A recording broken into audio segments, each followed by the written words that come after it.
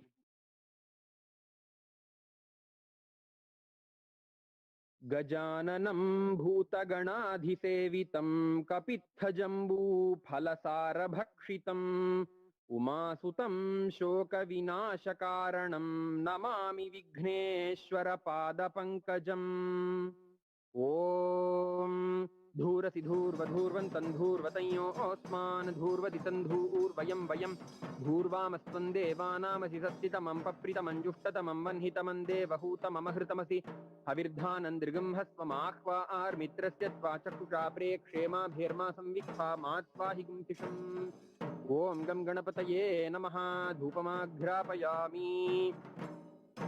Om Uddiyipya Svajata Vedo Pagnan Nirritim Mama Pashugischa Mahyamavaha Jivanancha Disho Disha Mano Higamsi Jata Vedo Gamashvam Purushan Jagat Abhibhradagna Agahi Shriyama Paripataya.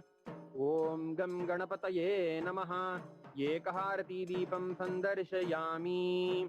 Om Madhuvata Yate Madhuksharanti Sindhavaha Madhvirna Santoshadhihi Madhunakta Mutoshasi Madhumatparthivagam Rajaha Madhudyaurastunas Pita Madhuman Novanaspatir Madhumagam Astu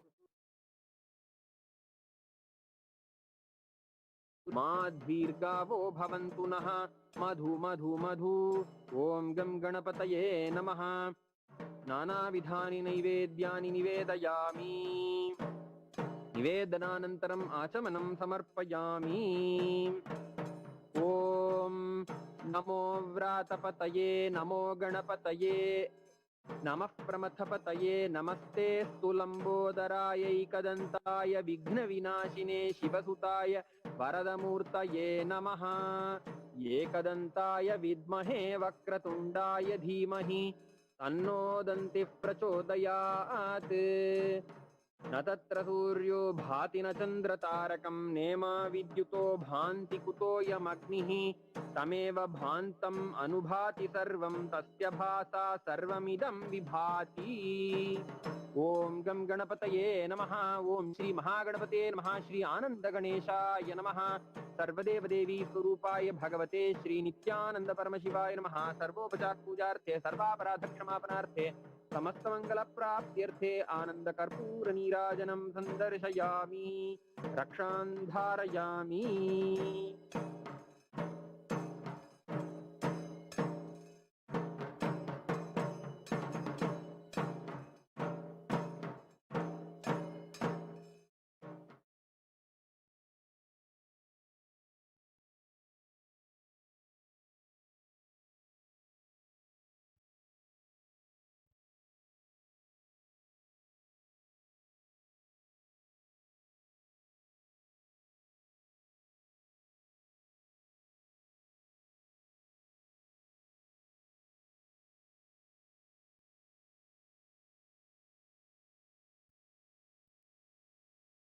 Paramashiva's message directly from Kailasa. Conscious elasticity is ability to unclutch and operate. Ability to unclutch and operate. In Sanskrit, we use the word called Sahaja Samadhi. Ability to be absolutely stress-free, but alive, active, vibrant.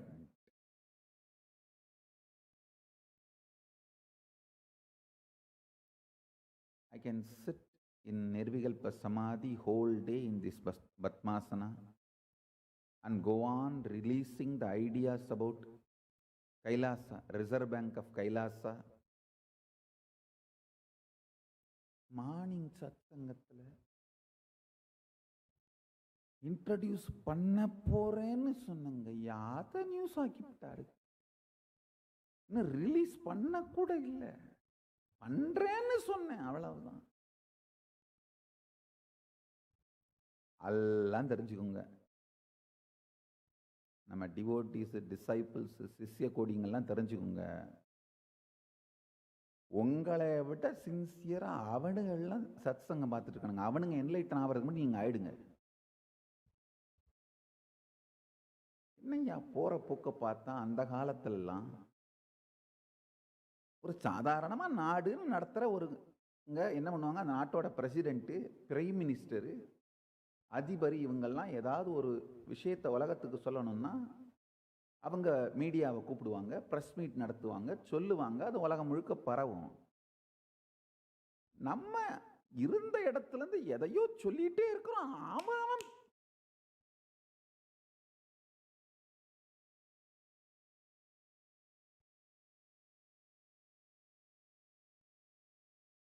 எடுத்து போட்டு viral ஆக்கிட்டு போயிட்டே இருக்காங்க. Usually presidents, prime ministers, head of states, if they want to reveal something, announce something to the world, they will call for a press meet. There will be a formal press meet. They will announce and the media will ask questions and then they will answer. Then it will be taken to the world. But here, I did not even make the announcement. I said, I will make the announcement on Ganesh Chaturthi. That's it. It is all over media and social media, internationally, globally. I finished the satsang, went and sat in Samadhi, attended to some of my puja and all the spiritual activities. When I came out and just Reserve Bank of Kailasa, 200 videos are up there. ஏடா அவங்க சின்சியாரிட்டிக்கு ஒரு அளவே இல்லையாடா. சரி, corona இல்லாத காலத்துல news வேணும்னு தேடிட்டு இருப்பீங்க. அதனால யார் என்ன சொன்னாலும் போடுவீங்க. இப்பதான் கொரோனா தான் பெரிய நியூஸ் இருக்கே. நம்மளை யார் சீண்ட போறாங்கன்னு நினைச்சு தான் நான் கேஷுவலா சொல்லிவிட்டேன். Actually, we are ready to announce. We are going to be announcing. And I am already ready with all the policies, very elaborately the economic policies and economic strategies. And actually, I was planning this 10 days Brahmotsavam itself. I will detail out all the economic policies and principles, strategies with Shastra Pramana in English and in Tamil, both languages. In both languages, I'll use Sanskrit. Fundamentally, the policies are formed based on Sanskrit scriptures. So the policies are in Sanskrit, translated in both the languages, English and Tamil, both languages. But only I was wondering, still I am not able to logically understand why this Reserve Bank of Kailasa became so popular, viral.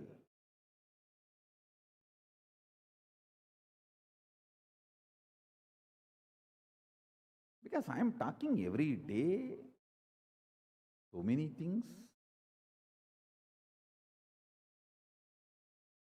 Understand the principle of conscious elasticity, then you will be able to understand what I am trying to share with you all. Conscious elasticity means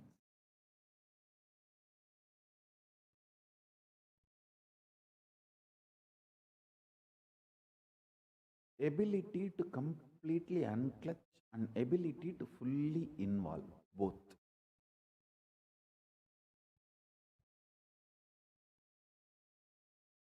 This ability gets built in your system when you start enjoying unclutching more and more.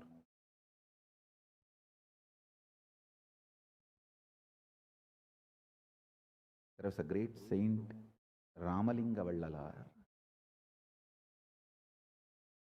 in South India.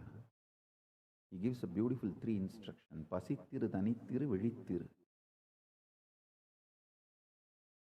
Means always body should feel hunger. You should never dump the body with food and seal it up to this. Pasittiru. Always body should be functioning, alive, hungry, burning.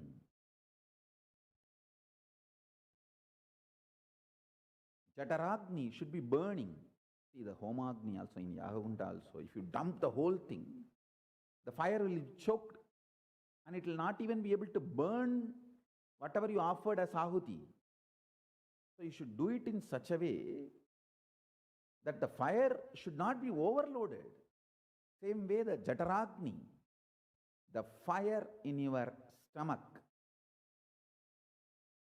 responsible for hunger, digestion. It should not be overloaded. It should be kept alive, constantly burning, alive.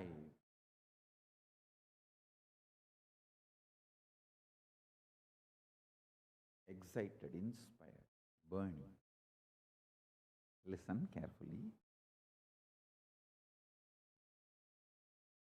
Pasittiru means keep your body hungry.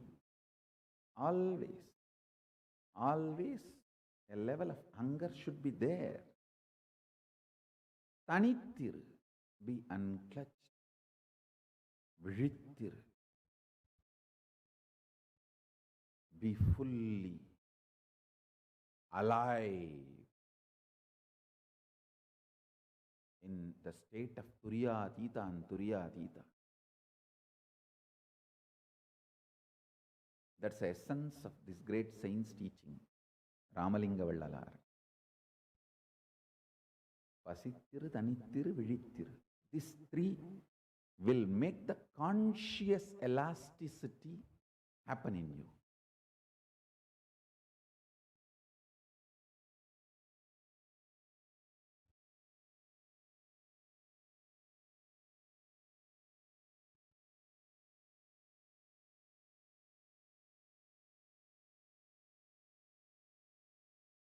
I tell you,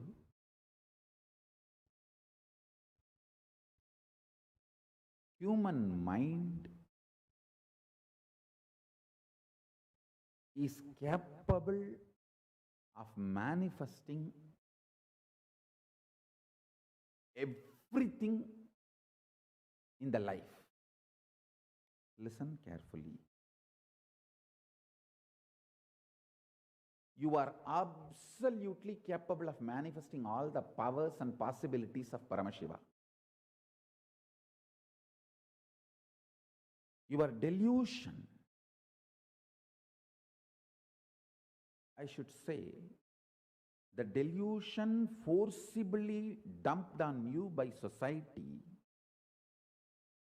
your brainwashing education system, actually, society does not want classy people. It wants middle class, mediocre. Because only then it can continue to exploit you and you will be like a sheep. That is why the brainwashing, materialistic education teaches you, if you are absolutely silent, unclutched, you will not be active, enjoying life. If you are active, outgoing, you will not be indrawn. That is stupidity taught to you. This is taught in multiple levels. You should always be outgoing, and if you learnt only outgoing, you will collapse in depression.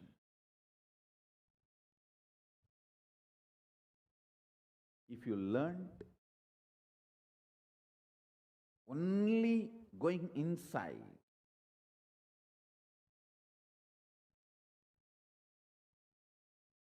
you will not collapse in depression.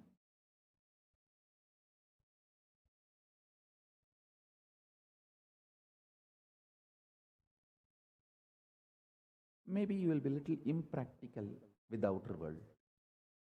But I tell you,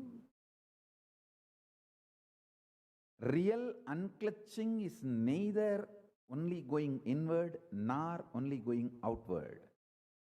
It is expanding your conscious elasticity. The more you learn unclutching, you will have the ability to go inward, and you will have so much excitement and deep, involved thinking through. So many celebrities who are absolutely outgoing are depressed and suicidal in their personal lives.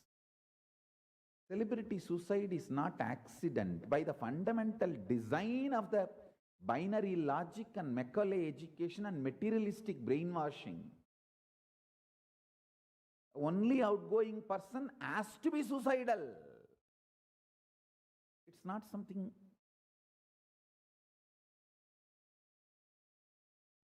rare, whether comedians or stand-up comedians or all celebrities, the film actors or even the celebrity journalists, stage actors. The only outgoing, and you see, if you are brainwashed, you are capable of only one thing. That is all is needed to destroy you. Either you die as a mediocre forever, or you live as conflicted genius and collapse. I tell you, conscious elasticity.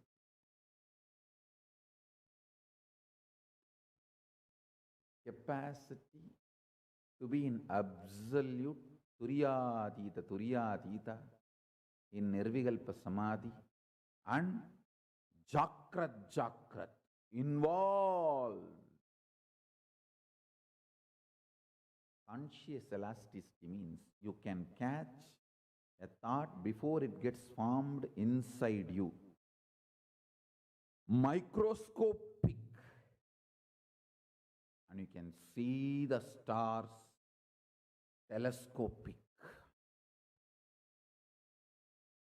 And know the path it is traveling. Understand? You can catch a thought before it forms inside you. Microscopic. You can see the stars and its path telescopic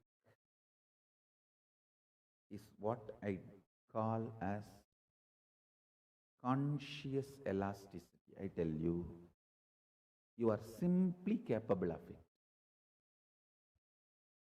You are simply capable of it. You just need to drop the brainwashing done to you by the materialistic, deluded human society. They themselves are deluded, so they delude you. They really think this is the right. It's like a mother-in-law who was tortured by her mother-in-law, tortures her daughter-in-law, and her daughter-in-law learns the same trend and plans to torture her daughter-in-law.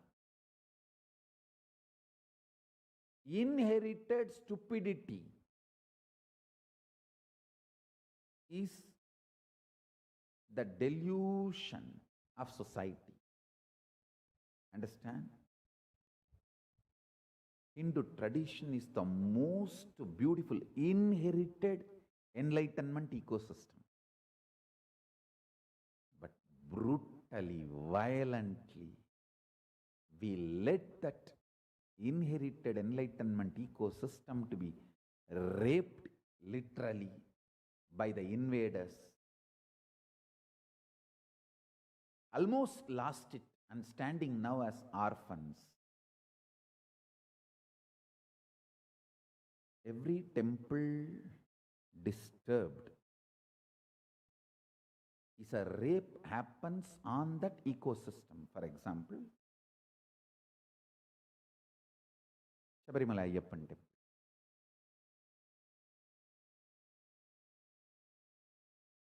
If the agama and the tradition the sacred heritage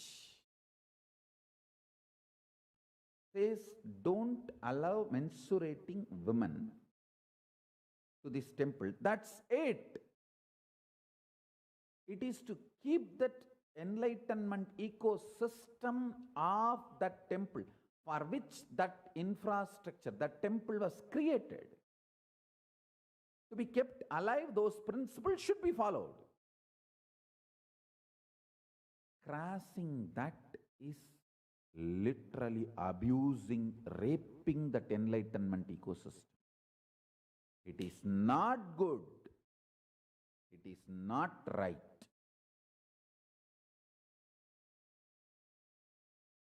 I uttered two words. It is not good.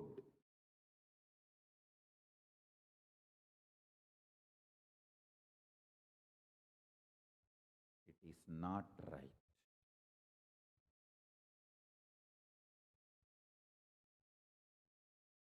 Understand? In each place, deity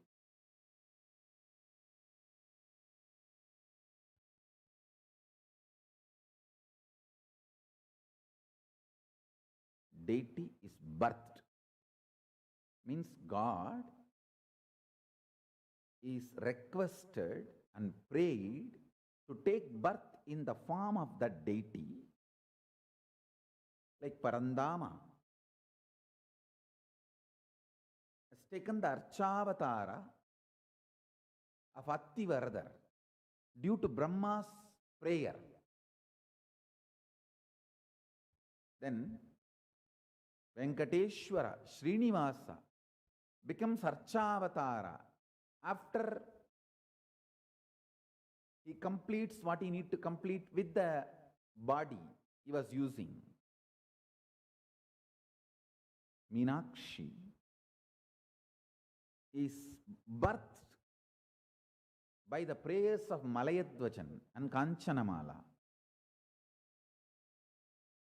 Whether Avatara or Archavatara, they are birthed with certain principles and set of agamic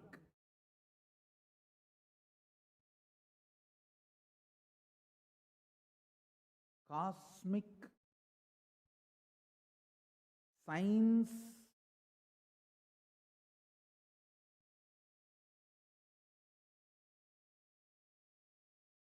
cosmic principles. Understand? Treating them so cheaply, so lightly.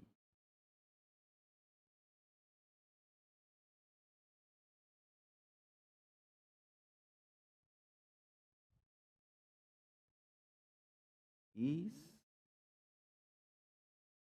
violating the divine rights of the deity. And please understand, just like animal-human conflicts happening in all the forest border villages. See, these forest border villages, if the humans cross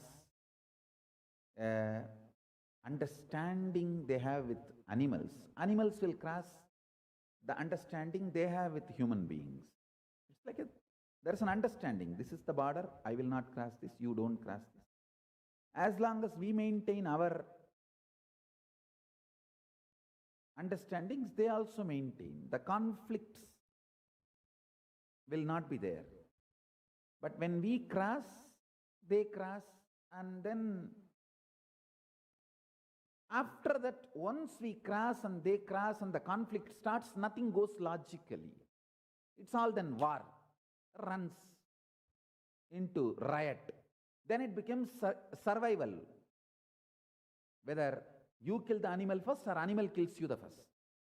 Understand, we are getting into that kind of a human-divine conflict, which is not right.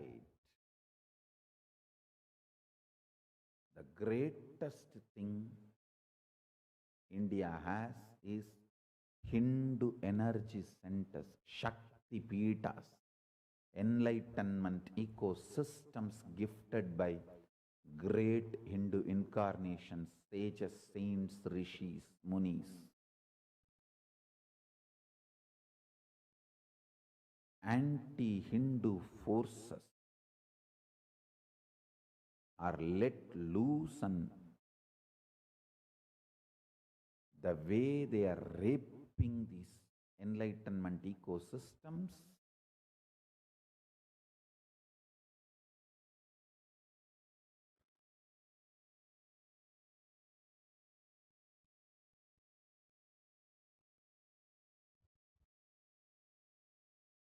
is leading to human divine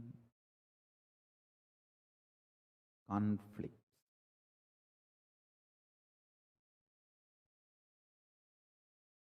We all know man-animal conflict. What happens in this border, forest border district and villages, how the elephant enters into the village and villages try to enter into the forest for killing animals for various reasons, whether it's for various reasons.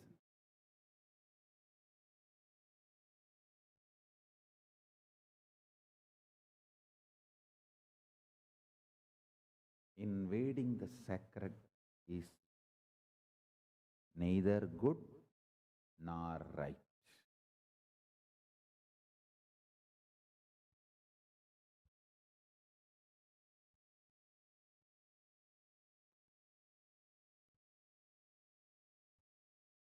Anyhow, listen to the principles I am trying to share with you all. The conscious elasticity.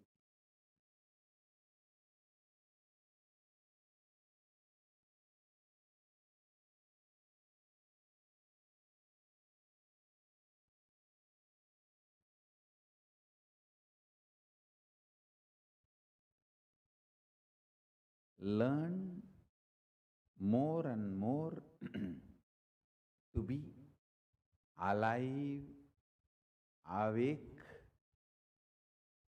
pasithiru, thanithiru, vizhithiru. Always be hungry. Means don't dump food. And always be unclutched. Always be alive. fully involved.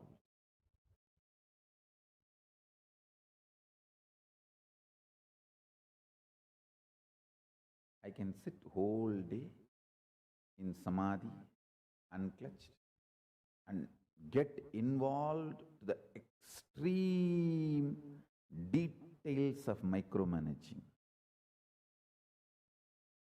Here I have many strategies, principles, policies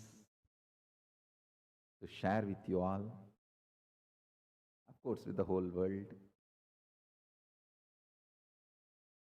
We are going to be providing this important service. Now we have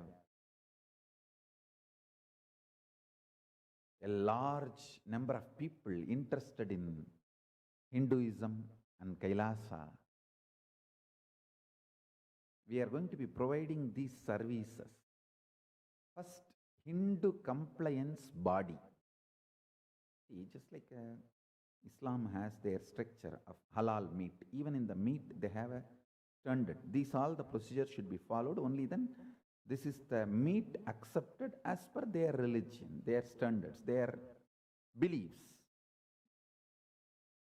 Hinduism as a detailed compliance procedures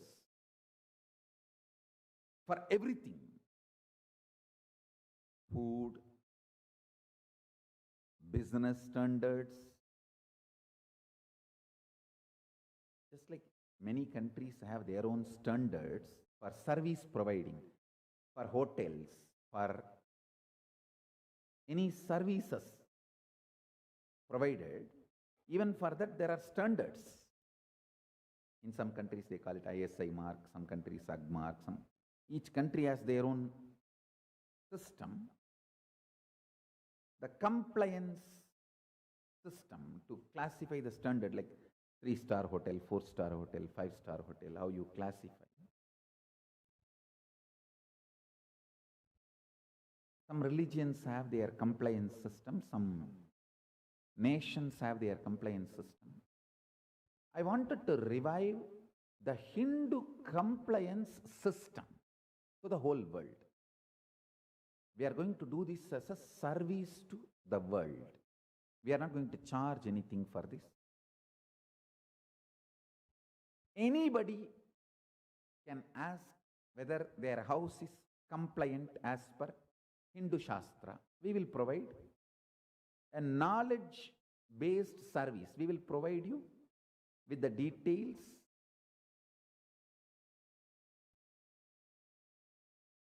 This is the way. The house should be as per Hindu compliance, like a Vastu, based on Kamika Agama Vastu. Kamika Agama is the Vastu Agama. It gives an elaborate descriptions and details. How a house should be, how a pond should be, how a village should be, how a city should be, everything. So we are going to be providing this service. Whether Hindu compliance for house, Vastu Shastra. Hindu compliance for personal jewelry. Please understand, the Hindu gemology is Hindu compliance for personal jewelry. You are born in this nakshatra, Rashi. So these are the precious gemstones, will be best for your attitude and aptitude and to keep you maximum available for yourself and for the world. So Hindu compliance for personal jewelries is Hindu gemology. Hindu compliance for energy beads, Rudraksha, Tulsi, Spatika, all that. Not just diamond, pearl, coral, not just Navaratna, even the Rudraksha, all these.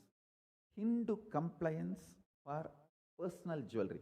One beautiful thing is Hinduism is such a rich religion. It gives you vast choices. actually doesn't restrict you, it just educates you and empowers you. Hindu compliance basically itself non-restrictive, empowering, enlightening principles is fundamentally the Hindu compliance principles.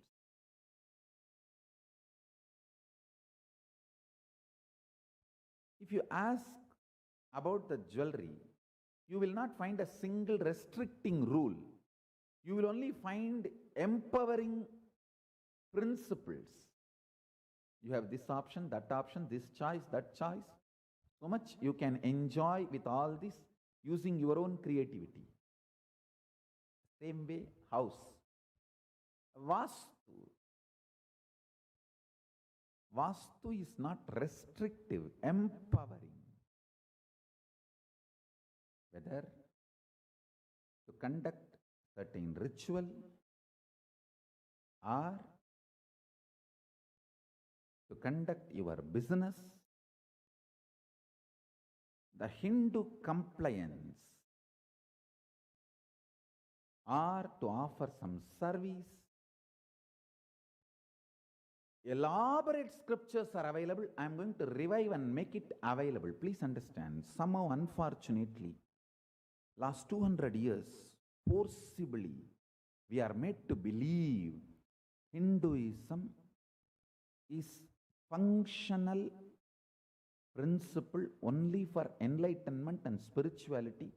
It is absolutely dysfunctional for political, social, economical system.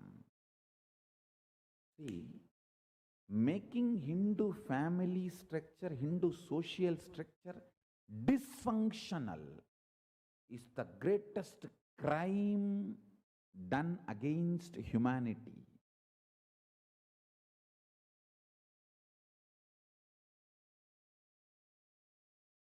I am absolutely against so many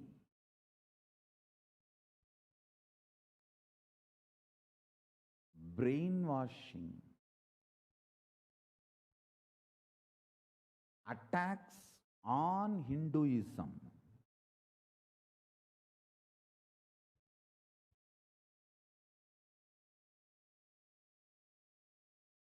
Please listen. Hinduism is manifested by Paramashiva himself with his disciples, Saptarishis, revealed by Paramashiva, documented and organized by Saptarishis and Dharmashastras.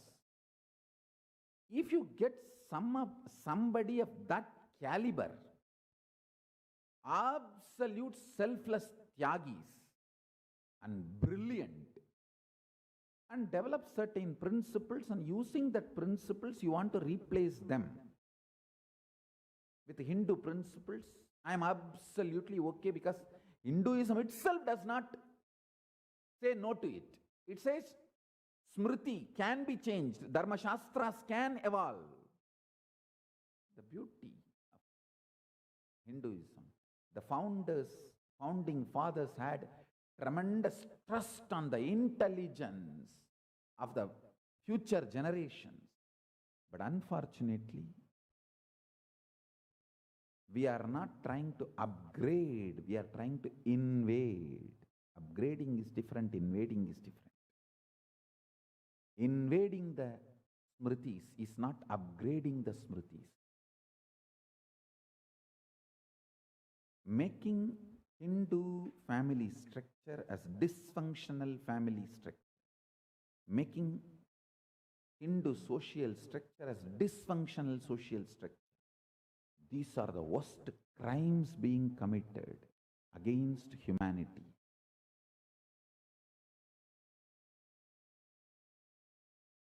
We wanted to revive the Hindu compliance body.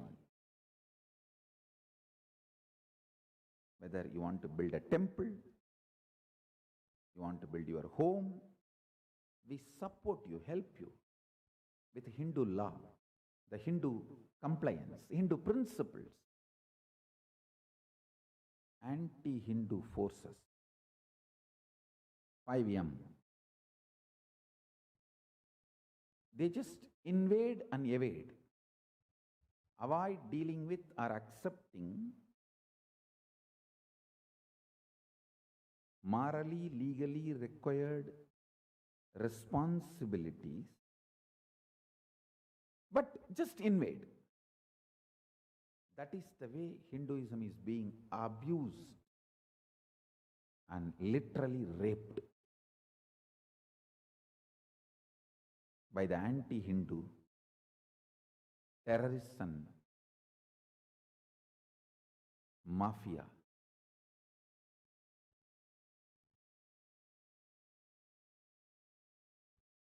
Understand?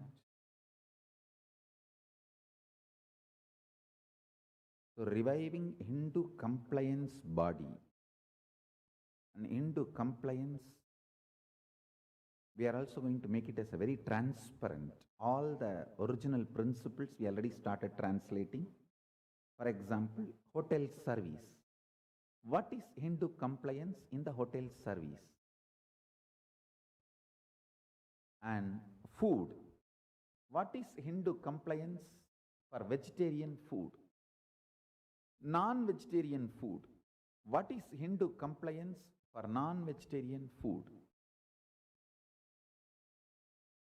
Restaurant. What is Hindu compliance for restaurant? We will provide this Hindu compliance certification free of cost as a service. And as you all know that I launched 6 Om. Saffron Om, Yellow Om, Green Om, the social service organizations, bodies. Same way today I have few to share with you all, which we are launching formally with the grace of Ganapati, Paramashiva, Parashakti, Samrajya Lakshmi.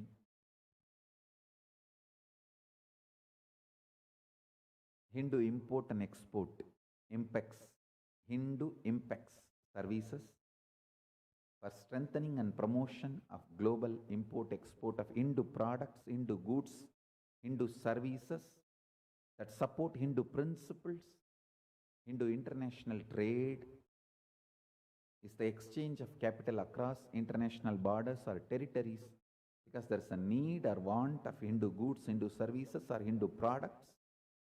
In most countries, such trade represents significant share of gross and domestic product.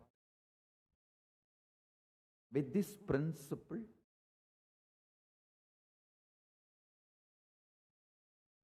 keeping each country law as the first priority. For example, any countries we will be operating, that local laws of that country will be the first priority. Now what I read out is the vision statement. This will be the second priority. Keeping the local country's laws as the first priority, the Hindu import-export services will be operating all over the world. Hindu World Trade Center. I'll actually, all this explanation and vision, this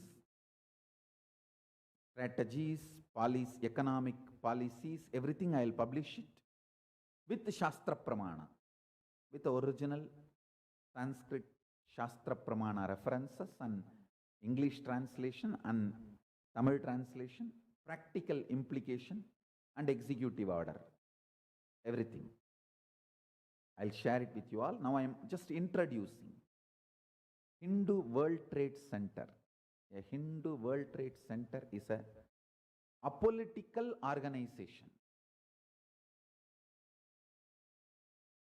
that will be located in multiple countries It functions as a network for Hindu businesses with access to international trade services, facilities, and it also will be helping simplify and stimulate trade by bringing together governments and industry that serve and carry on trade as per Hindu principle. We have also taken the services of 6 international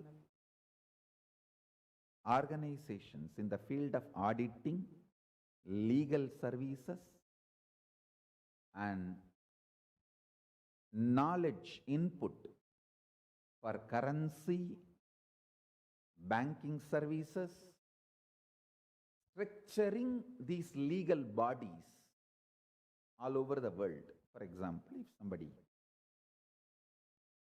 wants these services to be provided in X country, we will work with the law of that country.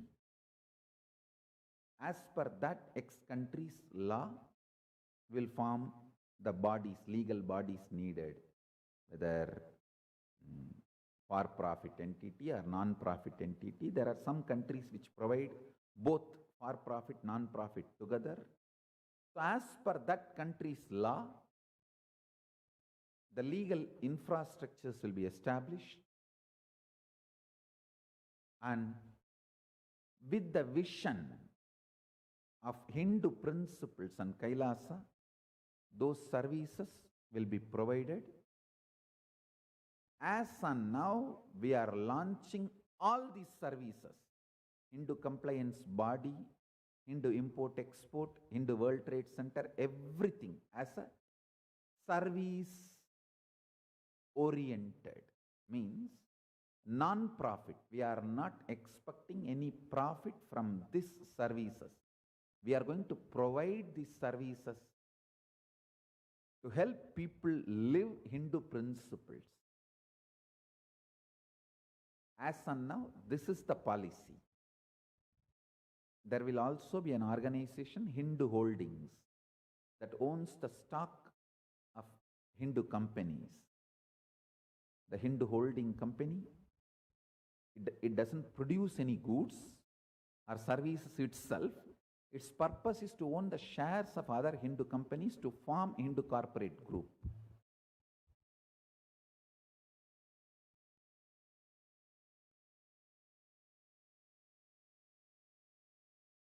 ஓடுதாங்கி பிக்ஷாடனாய் வந்த எம்பெருமானியதான் ஸ்வர்ணாகர்ஷண தனாகர்ஷண பைரவனாய் அமர்ந்து உலகத்தின்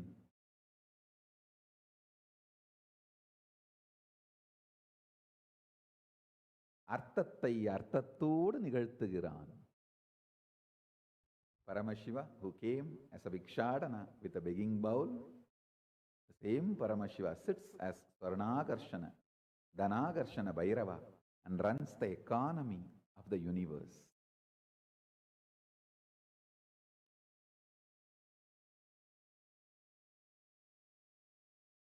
So as and now, I am introducing all these principles, services, strategies of Kailasa.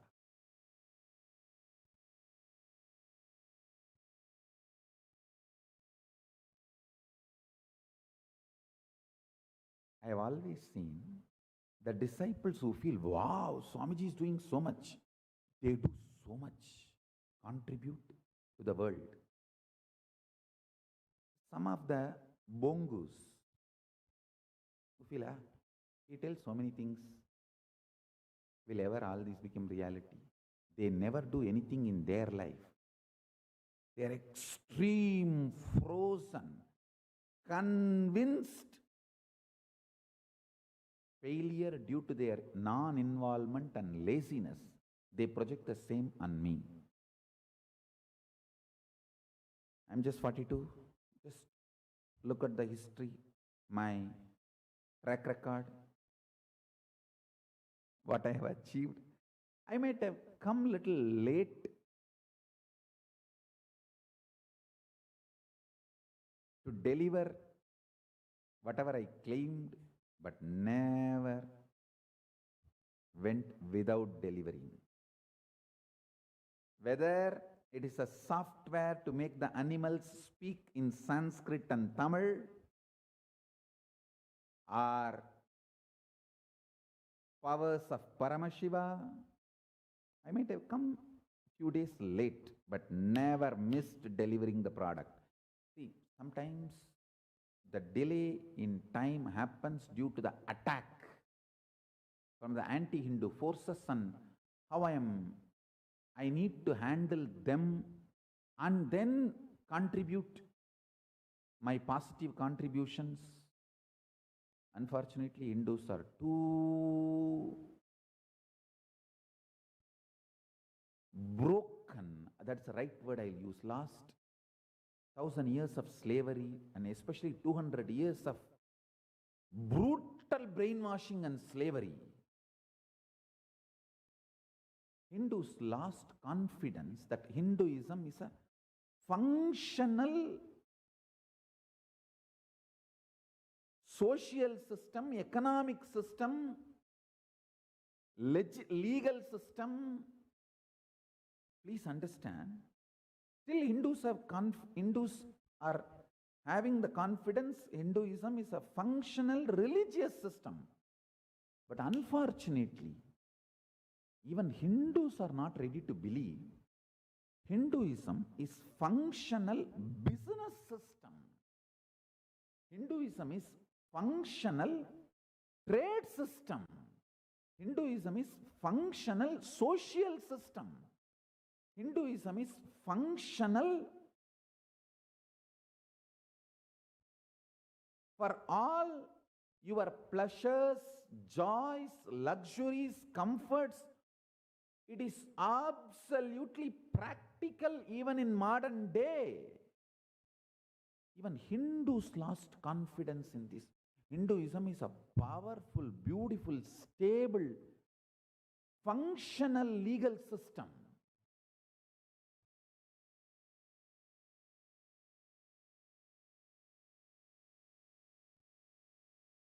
It is amazing functional economic system, functional legal system, functional social system, functional moral system.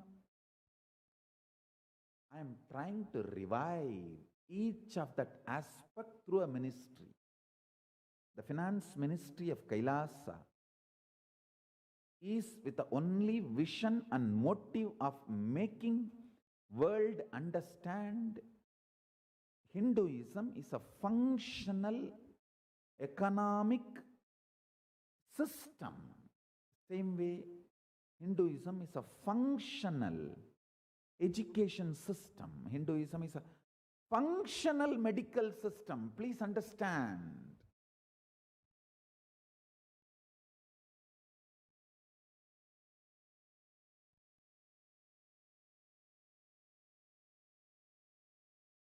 As simple as attending to your headache to head transplant surgery. In every level, Hinduism is functional medical system.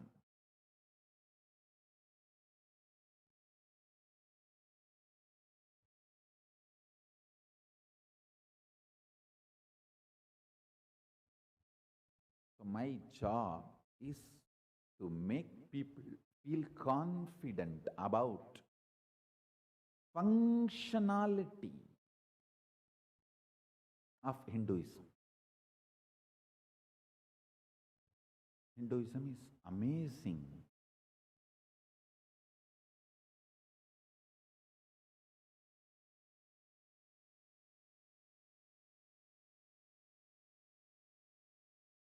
Principled system for business, trades, import, exports.